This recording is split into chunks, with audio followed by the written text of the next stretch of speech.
Mga pangyayari sa politika, kalagayan sa ekonomiya, mga kaganapan sa entertainment at iba pang mga balitang pambansa. Pinas Update, maging updated sa balita upang maging makabuluhang mamamayan ng ating bansa. Muling humiling ang pamilya ni Mary Jane Veloso na palayain na ang OFW na nasa death row sa Indonesia.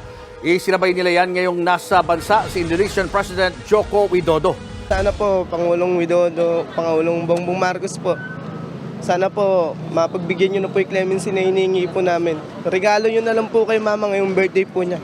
Ito ang tanging hiling ni Mark Daniel, ang panganay na anak ni Mary Jane Veloso, ang OFW na nasa death row sa Indonesia dahil sa kaso ng drug trafficking.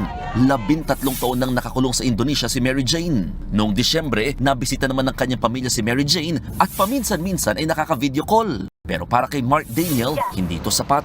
Hirap pong lumaki ng walang magulang po. Tapos yung nanay ko po doon na parang napanghinaan na rin po siya ng loob na makakauwi pa po ba siya. Mary Jane Veloso! Mary Jane Veloso! Palayain! Kanina umaga, nagtungo sila sa Mendiola malapit sa Malacanang. Bit-bit nila ang mga liham ng panawagan para kina Pangulong Bongbong Marcos at Indonesian President Joko Widodo. Nasa bansa ngayon si Widodo para sa 3 araw na official visit.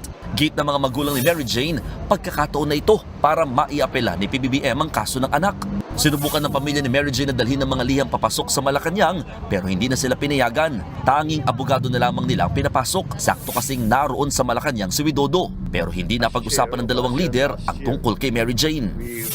April 2010 nang makulong si Mary Jane sa Indonesia matapos mahulihan ng halos 3 kilong heroin sa bagahe. Nasintensyahan siya ng kamatayan noong October 2010. Pero hindi natuloy matapos magpatupad ng moratorium sa capital punishment ang presidente noong si Susilo Bambang Yudhoyono. Pero namiligro muli ang buhay ni Mary Jane nang manalo si Joko Widodo bilang Pangulo ng Indonesia noong January 2015. Ibinalik kasi ang capital punishment at na-schedule nga si Veloso na bitayin noong April 2015. Pansamantala lamang siyang naabswelto sa parusa nang gumulong ang kasong human trafficking laban sa mga recruiter nito sa Pilipinas. Sa susunod na buwan, nakatakdang magkaroon ng eleksyon sa Indonesia at sinasabing hindi na raw tatakbo si Joko Widodo. Bagay na maaaring makaapekto raw ng malaki sa kaso ni Mary Jane Veloso oras na magkaroon ng bagong administrasyon doon. Ang grupong Migrante International nananawagang maaksyonan kaagad ang hiling ng pamilya Veloso bago pa bumaba sa pwesto si Widodo, lalo't pamilyar na rin daw ito sa usapin. Bukod sa clemency, nais din ng grupo na tutukan ng Administrasyong Marcos Jr. ang kasong isinampan ng kampo ni Mary Jane laban sa mga illegal recruiter nito sa Nueva Ecija. Nakikiusap po ako sa ating Pangulo na sana ngayon magkakaharap na po sila na ating presidenteng si Marcos at presidente ng Indonesia. Sana hingin na niya yung clemency ni Mary Jane. Sana palayain na po nila. Dahil matagal na po nagdoon si anak ko na walang kasalanan. Bakit? Ano po ang dahilan para pabayaan nila magtagal sa kulungan? Umami na po yung talagang may-ari na kakulong na, natulan na. Sana palayain na po nila. Yung bagay doon naman.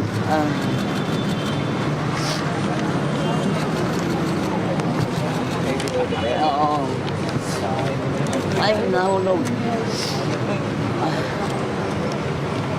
Kagalang-galang na Pangulong Widodo, ako po si Celia Veloso, ina ni Mary Jane Veloso. Nagmamakaawa at nakikiusap na sana tulungan po ninyo makalaya ang aking anak. 14 na taon na po na naghirap, nagdusa, na walang kasalanan. Yung kaso sa Pilipinas na si Maria Cristina Julius na Kanilaw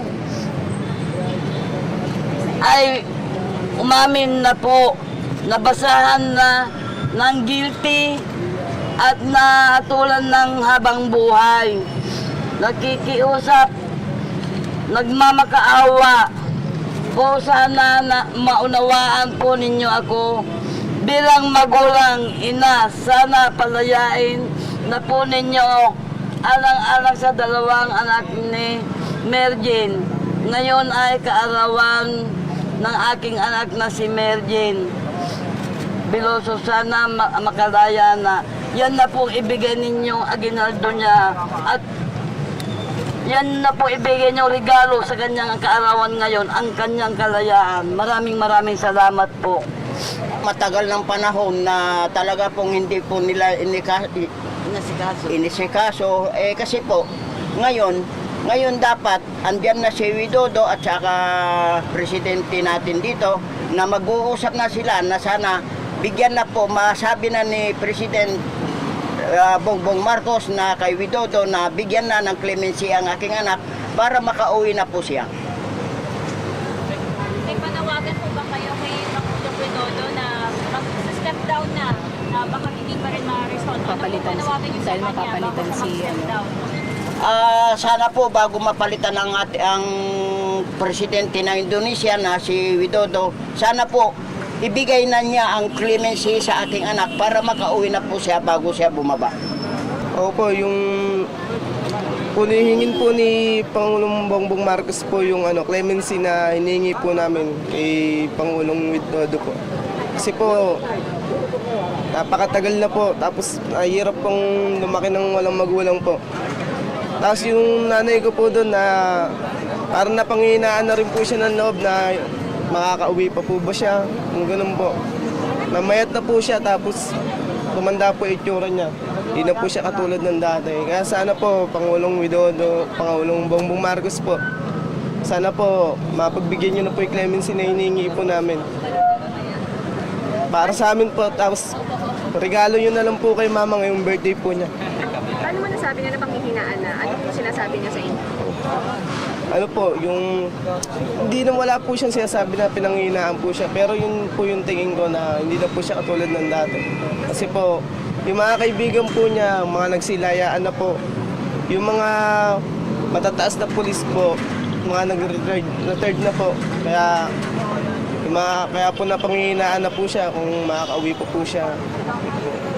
Bilang panganay niya, anong reaksyon mo dun sa sitwasyon ng nanay mo na medyo pumayat ka mo, pinanghihinaan ng nabuto? Masakit po na makita siyang ganun. Pero palagi po niya sinasabi sa akin, dasal lang po, tas maraming tumutulong sa kanya, makakauwi po siya. Palagi po niya sinasabi yun, tumawag lang tayo sa taas, matutulungan po tayo.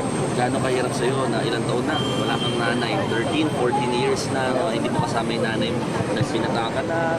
Sobrang hirap po, kaya po hindi ko rin po napagbutihan yung pag-aaral ko sa nahirap po talaga lumaki ng walang nanay po. Kaya po pinipilit po niya akong mag-aral ngayon po. Umabol daw po ako sa school. Kaya po papasok po ako sa school. Pinas Update.